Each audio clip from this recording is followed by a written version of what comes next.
आज हम बात करते हैं जो भी हमने पिछले 3 लेक्चर में पढ़ा है उससे रिलेटेड एमसीक्यूज़ के। तो हम हर टॉपिक से रिलेटेड एमसीक्यूज़ नहीं करा रहे हैं, जो इम्पोर्टेंट एमसीक्यूज़ हैं सिर्फ वही करा रहे हैं। ठीक है, तो आज का हमारा पहला एमसीक्यू है, which of the following is common water borne disease caused by ingestion of contaminated water with the bacterium Vibrio cholerae.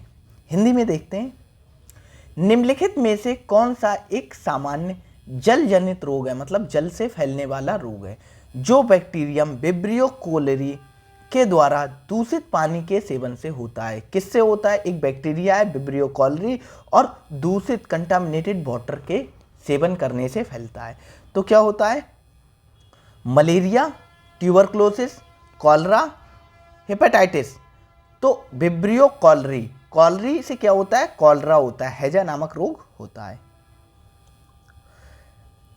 Which of the following is not classified as a waterborne disease? इनमें से कौन सी water से फैलने वाली disease नहीं है या जल जनित रोग नहीं है?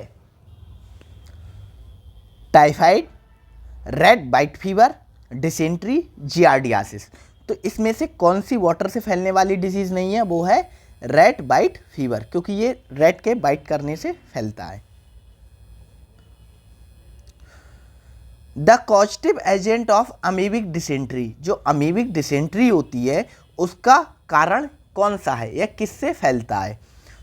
Escherichia coli, Entamoeba histolytica, Vibrio cholerae, Salmonella typhi. तो किससे फैलता है? तो वो फैलता है एंट अमीबा हिस्टोलिटिका से, एंट अमीबा हिस्टोलिटिका से। विब्रियो कॉलरी से कॉलरा फैलता है, साल्मोनेला टाइफी से क्या फैलता है? Typhoid fever. Which of the following is a primary method of transmission of waterborne disease? जो वाटरबॉर्न डिजीज होती है उनका प्राइमरी मेथड क्या है फैलने का, मतलब कैसे वो फैलती हैं? Airborne particle, contaminated water, direct contact with infected individuals, insects bite. तो भाई वाटर से फैलने वाली डिजीज है तो किसके थ्रू फैलेंगी? वाटर के थ्रू ही फैलेंगी। तो क्या है? कंटामिनेटेड वाटर से ये क्या होती हैं? स्प्रेड होती हैं। हिंदी में आप देख सकते हो,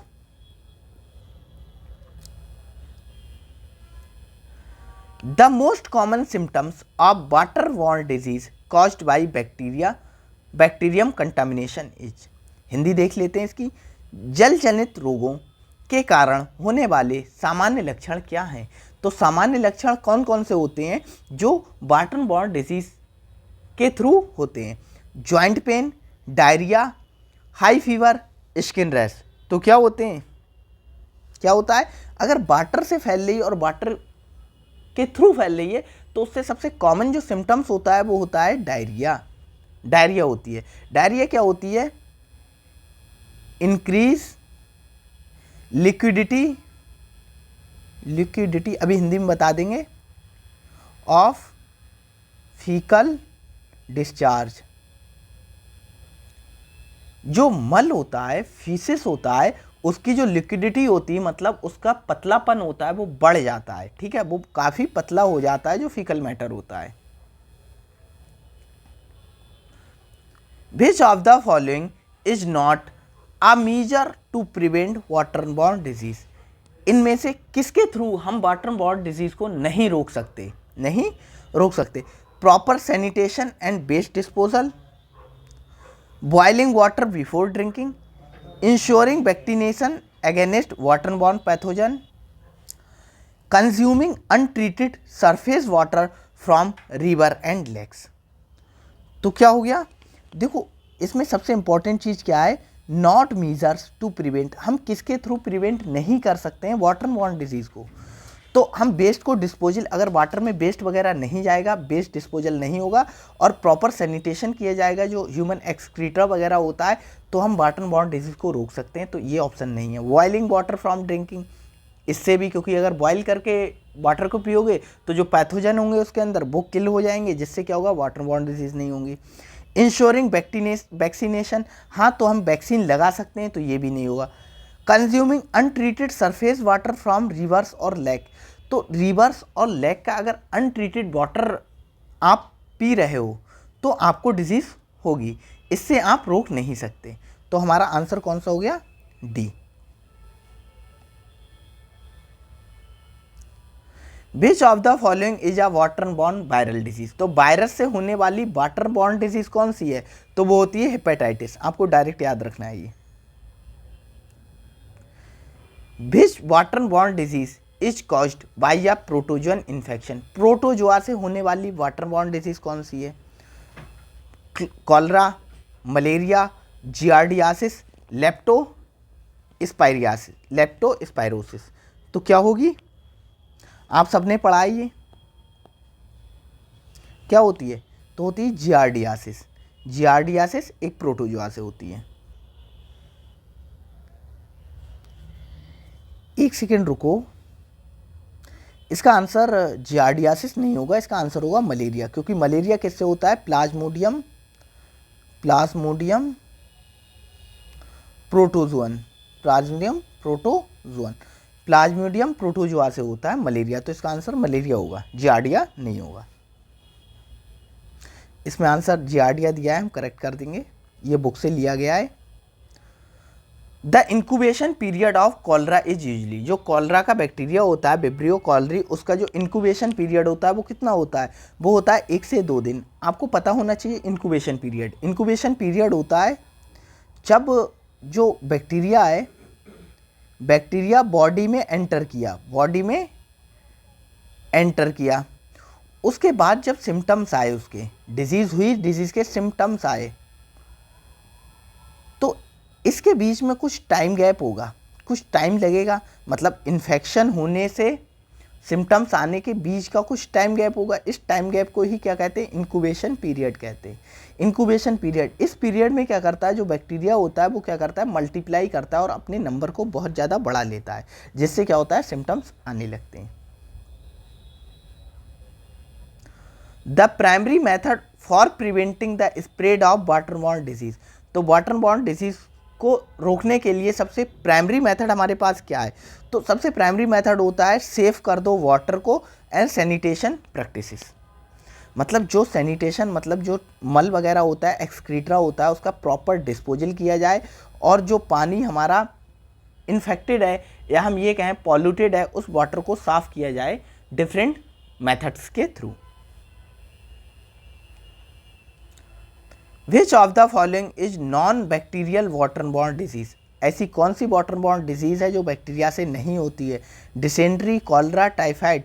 तो डिसेंट्री भी किससे होती है? जो होती है एंटमीबा हिस्टोलिटिका से, कॉलरा विब्रियो कॉलरी से, टाइफाइड साल्मोनेला टाइफी से, और हेपेटाइटिस ए किससे होती है? हेपेटाइटिस ए वायरस से, हेपेटाइटिस ए वायरस से होती है। तो ये वायरस से होने वाली वाटरबॉर्न डिजीज है। A significant cause of waterborne disease in rural areas, तो मतलब सबसे ज़्यादा कॉमन कॉज क्या है वाटरबॉर्न डिजीज़ का रूरल एरिया में, ग्रामीण क्षेत्रों में? Poor water management, high altitude तो गांव में होते ही नहीं है, बहुत कम होते हैं।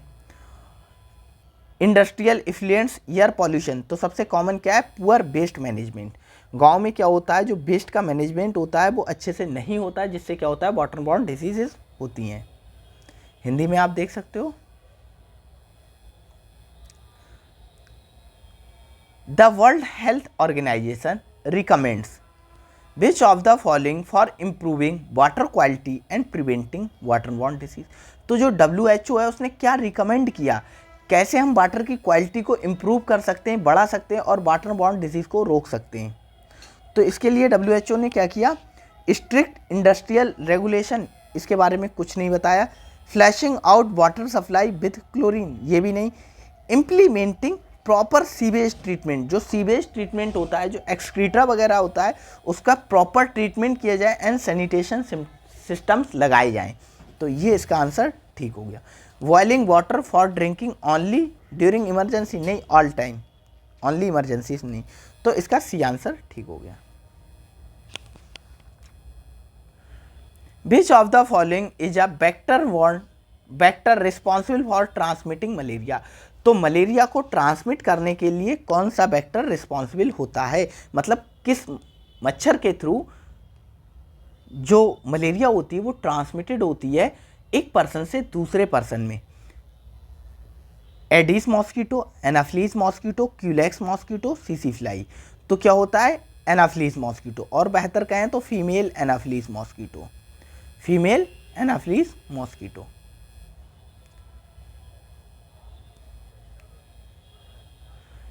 Which of the following disease is caused by a bite of female anopheles, female Aedes mosquito?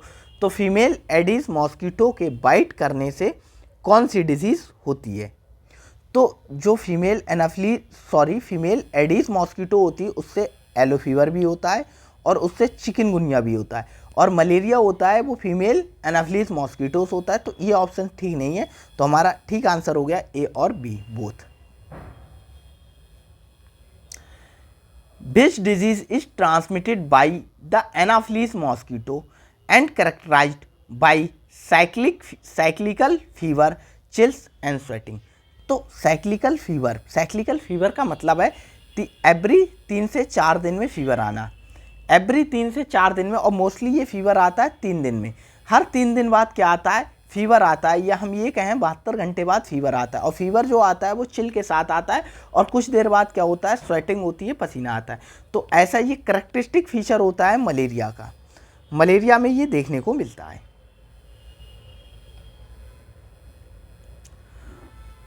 What is the causative agent of dengue fever? Dengue नहीं बोलते हैं, डेंगी बोलते हैं, हिंदी में डेंगू बोलते हैं। तो डेंगी फीवर का जो मतलब कॉजेटिव एजेंट है वो क्या है? तो डेंगू किससे होता है? डेंगू वायरस से होता है। तो क्या हो गया? Virus. Which of the following disease is not transmitted by mosquito? Mosquito से कौन सी डिजीज है जो ट्रांसमिटेड नहीं होती है? क्या हो गया हमारा? मलेरिया, जीका और फाइलेरियासिस। लास्ट है हमारा प्लेग। तो प्लेग नहीं होती, क्योंकि प्लेग किससे होती है? जो रेड फ्ली होती है, हम पढ़ चुके हैं रेड फ्ली, उसके थ्रू ये ट्रांसमिटेड होता है। और ये आता है mostly rodent found disease, rodent borne disease में। Vector responsible for transmitting disease chikungunya. तो चिकनगुनिया जो डिजीज होती है वो किस वेक्टर के थ्रू ट्रांसमिटेड होती है? तो वो किसके थ्रू होती है? वो होती है किसके थ्रू? एडिस मॉस्किटो के थ्रू ट्रांसमिटेड होती है। Which of the following is a characteristic features of Japanese encephalitis? तो जापानीज एनसेफेलाइटिस के बारे में ऊपर आपको कुछ नहीं बताया है, लेकिन आप 1-2 MCQs उससे रिलेटेड कर लो, क्योंकि ये जो बिहार और गोरखपुर की बेल्ट है, बिहार और गोरखपुर, इस साइड में ये काफ़ी पाया जाता है जापानीज एनसेफेलाइटिस। ठीक है, तो आपके लिए थोड़ा इंपॉर्टेंट हो जाता है, क्योंकि कुछ नहीं, गोरखपुर यूपी का एरिया है, तो पूछ सकते हैं ये question. Transmitted by Culex mosquito, primarily affect children under the age of 15, it is a viral disease, all of the above. तो इसका जो आंसर ठीक है वो है ऑल ऑफ एबव। ये क्यूलेक्स मॉस्किटो से ट्रांसमिटेड होती है, ये बच्चों को अफेक्ट करती है जो 15 साल के से कम के होते हैं, और ये वायरस से होती है, वायरस से होने वाली डिजीज है। देख सकते हो हिंदी में आप। विच of the following is primarily vector of Zika virus transmission? तो जो जीका वायरस होता है वो किस वेक्टर के थ्रू ट्रांसमिटेड होता है? Anopheles mosquito, Aedes mosquito, Culex mosquito, CC fly. तो किसके थ्रू होता है? एडिस मॉस्किटो के थ्रू ट्रांसमिटेड होता है। The causative organism of filariasis. तो फाइलेरियासिस को क्या कहते हैं? एलिफेंट फूट डिजीज भी कहते हैं, एलिफेंट फूट डिजीज मतलब हाथी पांव डिजीज भी इसे कहते हैं, हिंदी में हाथी पांव डिजीज भी कहते हैं। तो ये किससे होती है? ये एक निमेटोड से होने वाली डिजीज है, जिसे कहते हैं बुकेरिया वैनक्रॉफ्टाई, बुकेरिया वैनक्रॉफ्टाई कहते हैं। और ये भी एक क्या होती है? मॉस्किटो से फैलने वाली डिजीज है, मॉस्किटो से फैलने वाली डिजीज है। Which of the following disease transmitted by the CC fly? तो सीसी फ्लाई से फैलने वाली डिजीज कौन सी है? Malaria, sleeping sickness, yellow fever, chikungunya. तो वो कौन सी है? वो है स्लीपिंग सिकनेस। तो स्लीपिंग सिकनेस, ये भी ऊपर नहीं बताइए, आप याद रखना स्लीपिंग सिकनेस। और स्लीपिंग सिकनेस किससे कॉज होती है, ये भी लिख लेना कहीं पर, वो कॉज होती है ट्रिप्नोसोमा।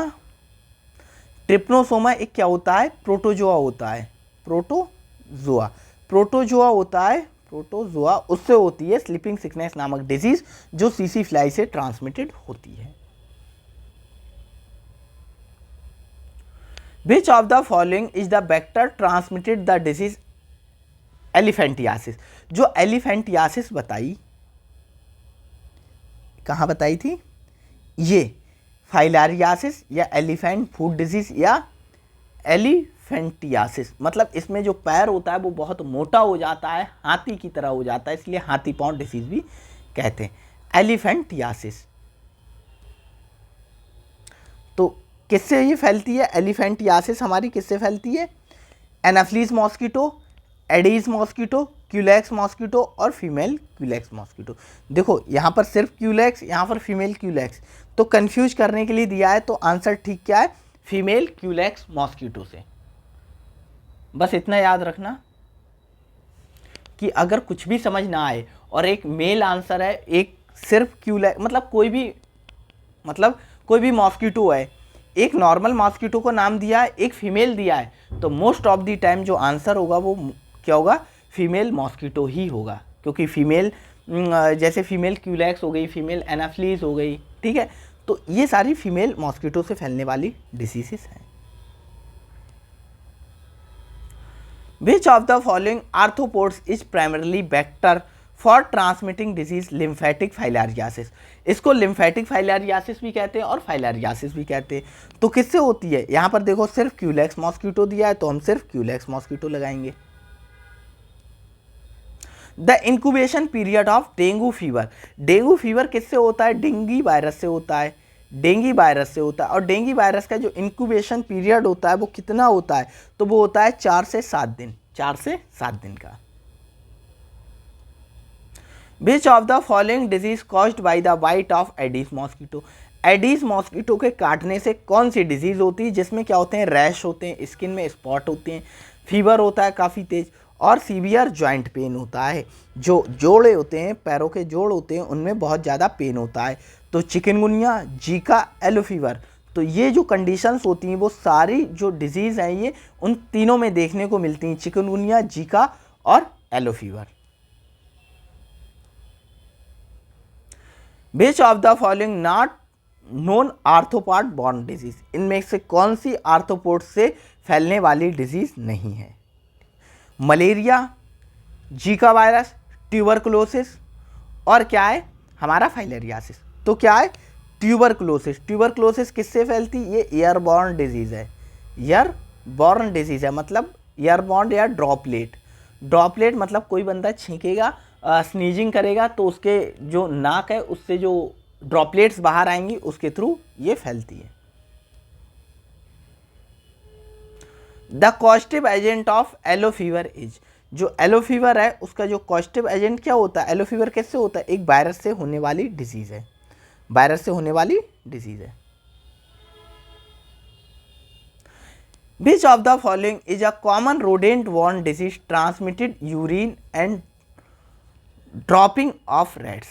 तो किससे फैलती, यूरिन से फैलती और ड्रॉपिंग ऑफ रैट्स, मतलब जो रैट्स होता है उसके ड्रॉपिंग से फैलती। हिंदी में एक बार पढ़ दो आप, मतलब निम्नलिखित में कौन सा एक सामान्य कृंतक जनित मतलब रोडेंट से होने वाला है जो चूहे के मूत्र और मल से फैलता है, चूहे के मूत्र और मल से फैलता है, प्लेग, लेप्टोस्पायरोसिस, मलेरिया, कॉलरा। तो क्या होता है, leptospirosis. The disease plague is primarily transmitted human through, human में ट्रांसमिटेड होती है किसके through, bite of fleas that infest rats. तो इसका ये आंसर ठीक हो जाएगा, चूहे के पिस्सू के काटने से ये डिजीज फैलती है। Which of the following rodent is most commonly associated with transmission of leptospirosis? तो जो लेप्टोस्पायरोसिस होती है वो मेनली किसके थ्रू फैलती है, तो वो फैलती है रैट के थ्रू, रैट के through.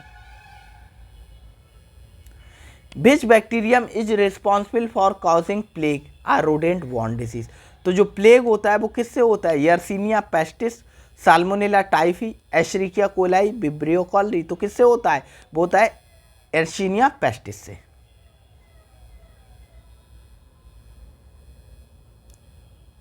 Which of the following is primarily vector for transmitting disease plague to human? तो ह्यूमन में प्लेग को फैलाने वाला जो वेक्टर होता है वो कौन सा होता है? Red flea, mosquito, housefly, ticks. तो क्या होता है? रेड फ्ली, जिसे क्या कहते हैं, जिसका साइंटिफिक नेम है, ये आप याद रख पाओ तो रख लेना, जिनोप्सिला चियोपिस। एक चीज़ आप याद रखना, अगर आपको पैथोजन का नाम याद है, उसका वेक्टर याद है और एक दो सिम्टम्स याद हैं, तो आप सारे क्वेश्चन कर लोगे। देखो डिफरेंट टाइप से पूछे गए ये सारे क्वेश्चंस हैं। क्वेश्चन का मतलब आंसर एक ही है लेकिन डिफरेंट टाइप से पूछे जा रहे हैं। या तो पैथोजन के बारे में पूछ रहा है, या मतलब वेक्टर के बारे में पूछ रहा है, या वेक्टर और पैथोजन दे के पूछ रहा है डिजीज कौन सी है। बस यही 3 टाइप के क्वेश्चन हैं। देखो आपको थोड़ा दिखाएं, देखो हम कहाँ से पढ़ रहे हैं। देखो ये मतलब लेप्टोस्पाइरोसिस रेड से होती है। अच्छा ये तो नहीं, जैसे प्लेग रोडेंट, मतलब प्लेग है रोडेंट बॉर्न डिजीज किससे होती है? यर्सीनिया पेस्टिस से।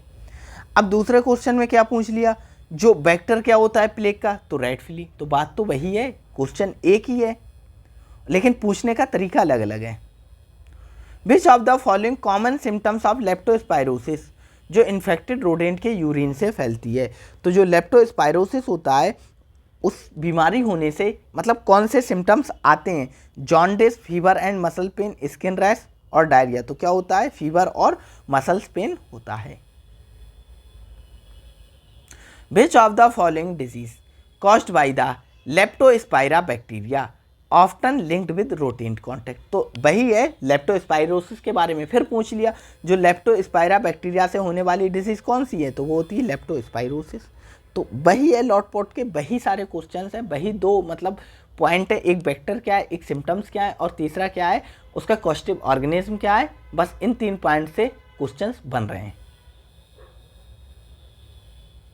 विच of the following rodent borne disease is characterised by sudden onset fever. मतलब जो रोडेंट से होने वाली डिजीज है और मतलब इन्फेक्शन होने के तुरंत बाद फीवर आता है, ठंड लगती है और लिम्फ नोड जो होती हैं वो स्वेल हो जाती हैं, मतलब फूल जाती हैं। तो ये किस में होता है? प्लेग में। लिम्फ नोड की बात आए, सॉलिन लिम्फ नोड की जब भी बात आएगी यहाँ पर, मतलब खासकर मतलब सॉलिन लिम्फ नोड, जैसे सॉलिन लिम्फ नोड तो क्या होगा? प्लेग ही होगा, वो most of the time plague होगा। Which of the following is not a preventing measure for rodent borne disease. Rodent borne disease को प्रिवेंट करने का कौन सा उपाय नहीं है? Waste management and sanitation, use rodent repellents, regular cleaning areas frequent by rodents, consuming untreated water from flood prone areas. तो इसका आंसर क्या हो जाता है? एक बार हिंदी में पढ़ते हैं आंसर बताने से, क्योंकि बहुत कन्फ्यूजिंग लैंग्वेज है। कौन सा कृंतक मतलब रोडेंट रोगों की रोकथाम के लिए नहीं है? तो उचित अपशिष्ट प्रबंधन करना और स्वच्छता। हाँ, अगर ये करोगे तो क्या होगा? रोडेंट नहीं आएंगे।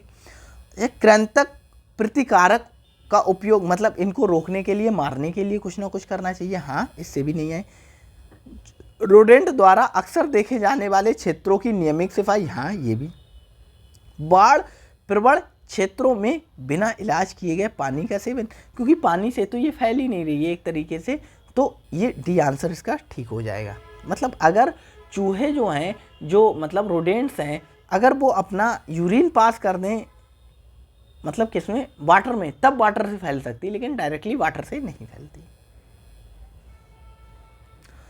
इन which region plague pandemic is known as black death first spread. तो सबसे पहले ऐसा कौन सा एरिया है जहां पर जो प्लेग फैला और उसे ब्लैक डेथ का नाम दिया गया? तो वो क्या था? एशिया। एशिया में फैला। एक बहुत बड़ी महामारी थी, ये शायद 1850 के आसपास की बात है, एग्जैक्ट मुझे पता नहीं है।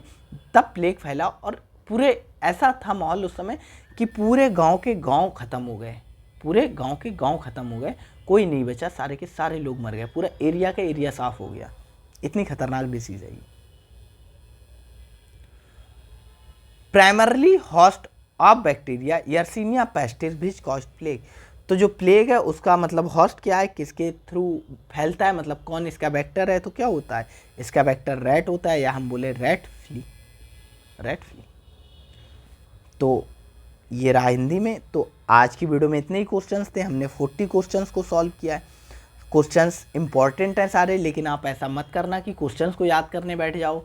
बस जो एक एलिफेंटियासिस के बारे में कुछ बताया है, एलिफेंटियासिस, ठीक है, और स्लीपिंग सिकनेस और जापानीज एन्सेफेलाइटिस, ये 3 क्वेश्चंस हैं जो नोट्स में ऐड नहीं है, तो आप अपने अलग एक पेज पर नोट कर लेना और जब भी रिवीजन करो तो इनको याद कर लेना, क्योंकि यहाँ से भी क्वेश्चंस आ सकते हैं। तो आज की वीडियो में इतना ही था। Thank you.